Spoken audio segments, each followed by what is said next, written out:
Mga kapuso, magandang umaga po sa inyo. Narito pa rin po tayo ngayon dito sa Barangay Binaliw, dito po sa Cebu City, kung saan naganap yung malagim na pagguho ng bundok ng mga basura noong January 8. Day 8 na po ngayon ng operasyon at sa ngayon ay base sa impormasyon na kuha po natin ay umabot na po sa 20 yung naitatalang nasawi matapos nga pong may 7 mga labi ang na-recover ang mga otoridad kahapon.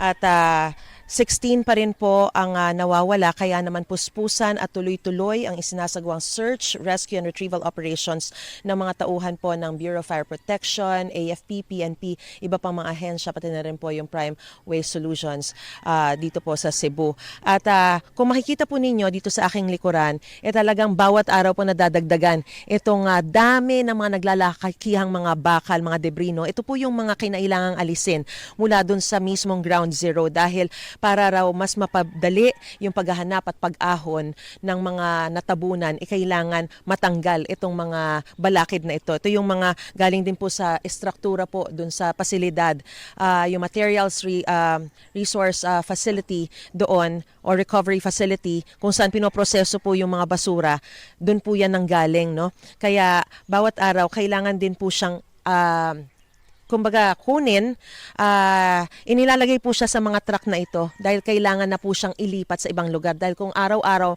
maglalagay pa ng mga debris rito, talagang sasapaw na po ito dito sa kalsada.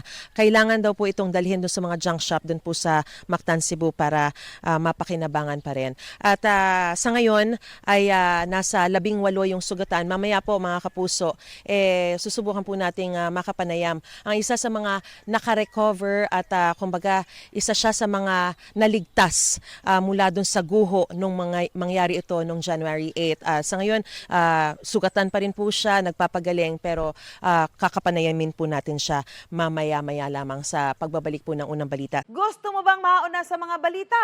Mag-subscribe na sa GMA Integrated News sa YouTube at tumutok sa unang balita.